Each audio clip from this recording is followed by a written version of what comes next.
This house could sell for a lot right now. If you don't sell it, you're going to lose out. Let's sell the house and split the money in half. I couldn't help but blurt out, "What?" at Sophia's excited proposal. I noticed Sophia's face cloud over, but I stood my ground. "This house is mine, and I have no intention of selling it," I declared. That's when Sophia started relentlessly harassing me. My name is Michelle. I had no particular desire to get married and was happily living with my mom at our family home. I used to live alone, but moved back after my dad passed away and left my mom all by herself. I was worried about leaving my elderly mom alone, but more than anything, it was heartbreaking to see her so lonely without dad. My mom never pressured me to get married. "Whenever you find someone you love, that's good enough for me," she's always saying. I love my job and planned to dedicate my life to it, so marriage was low on my list of priorities. It was a big relief that mom was so understanding about my life choices. I have a brother named Cody. He's married to Sophia, which may be why mom never pressured me to marry. Then one day, mom went out for groceries and never came back. She left with a smile, only to collapse at the supermarket. By the time I rushed to the hospital after getting the call, mom was barely hanging on with no signs of consciousness.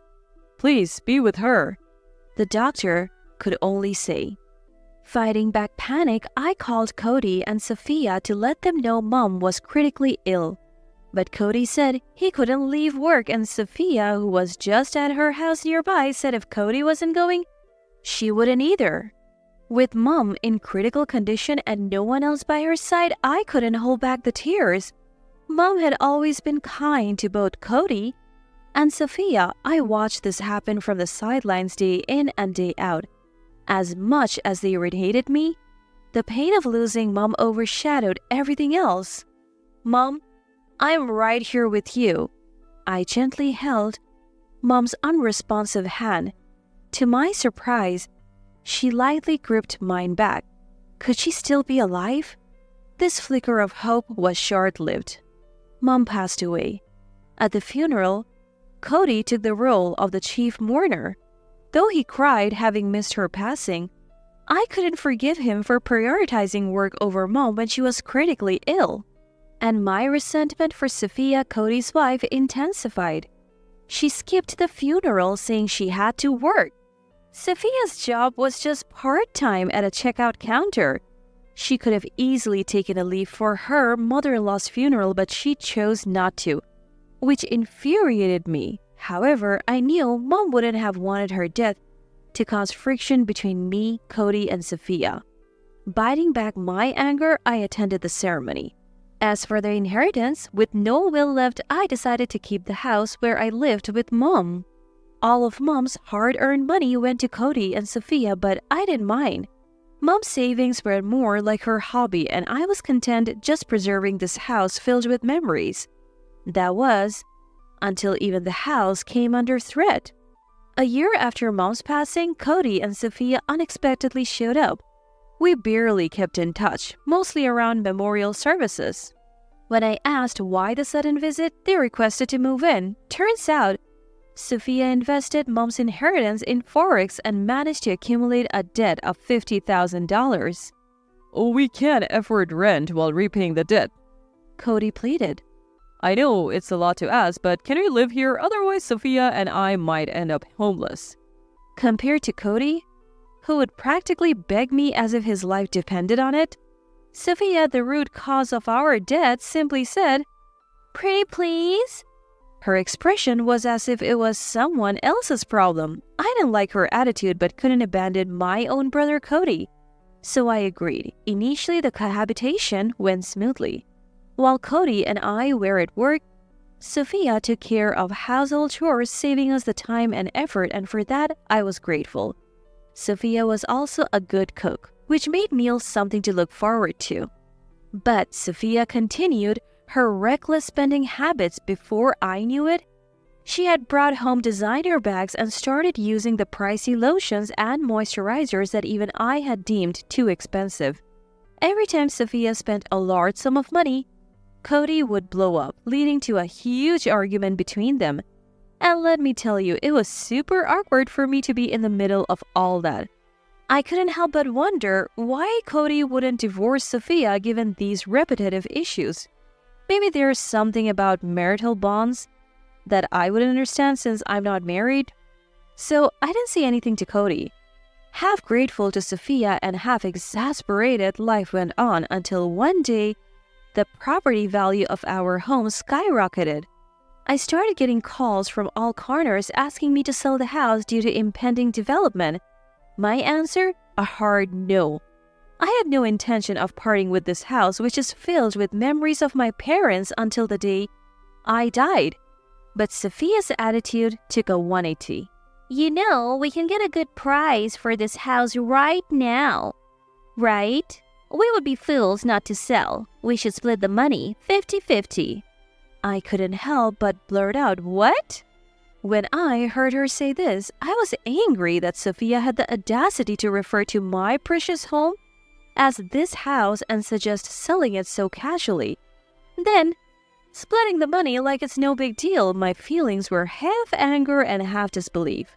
This house is in my name. I have no intention of giving it away to anyone, including you, Sophia. But we need the money, Michelle. You know that, right? The near tearful expression on Sophia's face only added to my disbelief. The only reason we need money is that you have suffered huge losses in forex trading. When Mom passed away, she left a considerable inheritance for both you and Cody. I have zero intention of sharing any proceeds from selling this house with you. Upon hearing this, Sophia's face visibly changed color. Flushing red with a distorted expression, Sophia replied, "Fine, I get it." And with that, she walked away. I thought it was going to be awkward living with Sophia, but that concern turned out to be unnecessary. After that conversation, Sophia's nasty acts of harassment began. The first instance involved hamburger steak. Sophia, who is good at cooking, had made her specialty hamburger steak, a dish I also enjoyed. But the moment I took a bite, I felt something crunchy and immediately spit the food out onto a napkin. To my surprise, the hamburger steak was filled with eggshells. When I looked at Sophia in disbelief, "Is something wrong?" She just smiled and asked. As I cut into the remaining hamburger steak with a knife, sure enough, there were eggshells in it. "Sophia, I hate to bring this up after you have gone through the trouble of cooking, but it looks like there are a lot of eggshells in this." "What? Oh no, I'm so sorry. That wasn't intentional. We're out of ingredients and other things to eat too." I couldn't help but think she did it on purpose. "You did this on purpose, didn't you?" Sophia said, "I really didn't do it on purpose. It's terrible that you don't believe me," and began to cry softly. Just as this was happening, Cody came home, interrupting my attempt to explain. Sophia, still in tears, spun the story in her favor. Cody took Sophia's side, saying it wasn't intentional, and told me, "Stop harassing my wife like that." After that, Sophia stated that she didn't want to cook for me anymore and only cooked for herself and Cody. She also said she didn't want to do household chores for someone like me. She only cleaned the common areas like the living room and the kitchen, but stopped cleaning my room. I didn't care much about the chores. It was just like when I was living alone. I had only been spoiled by Sophia's help till now. However, I noticed something. The money I kept in my room was gradually disappearing. Convinced Sophia was the culprit, I confronted her. She then turned on the waterworks and said, "Michelle is treating me like a criminal even though I didn't do anything." And she looked to Cody for support. Cody, in his own way, wasn't helping either. "If you keep harassing my wife, you're going to have to leave." That's what he would say to me. It seemed like Sophia had told Cody a bunch of lies, making him believe I was the one harassing her. "Get out? This is my house," I said to Cody. "The freeloaders here are you and Sophia. You're the ones who should leave. What are you misunderstanding?" This led to a big fight between Cody and me. That night, lying in bed, I actually considered leaving.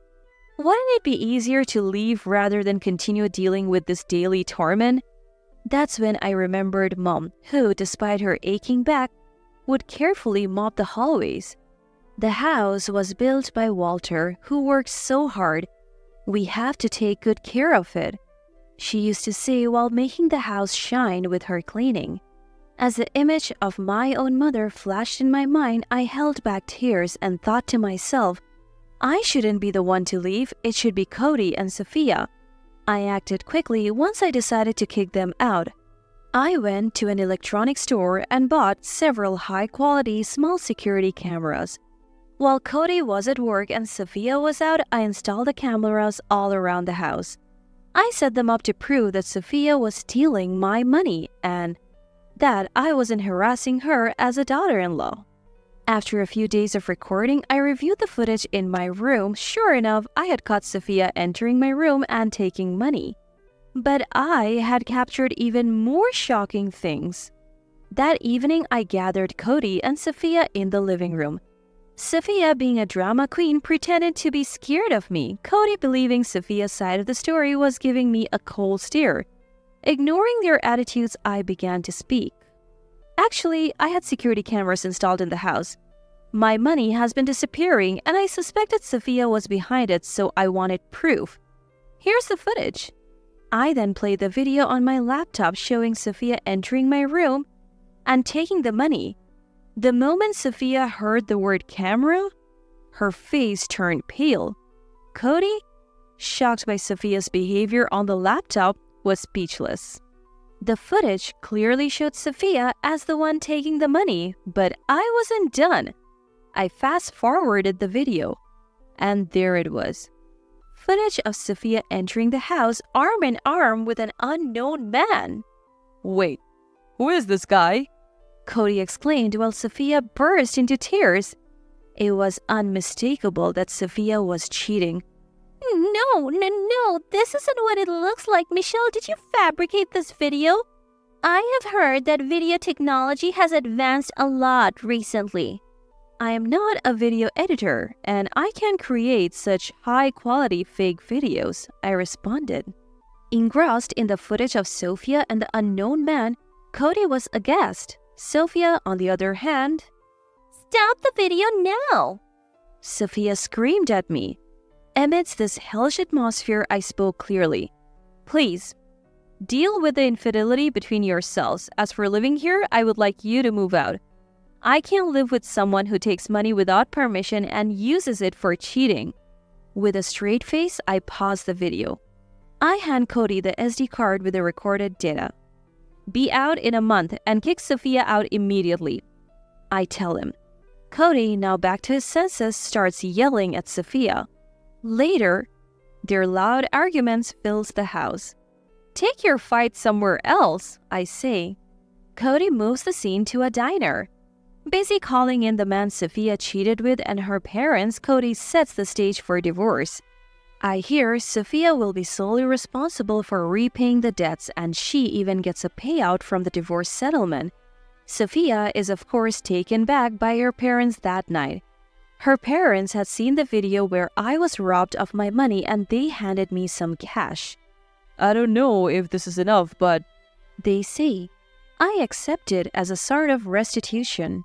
Cody had the audacity to ask to stay in the house a little longer after the divorce. I refuse. There is no way I could forgive Cody, who was about to kick me out, trusting Sophia's words. This is the home Dad built and Mom lovingly maintained. I can't allow someone who allowed his wife to cheat and wanted to kick me out, the heir, to stay here. I gave you a month out of the last shred of sibling decency. Leave as soon as possible. I say. I didn't want Cody, who never valued this house and never believed me, to stay a second longer.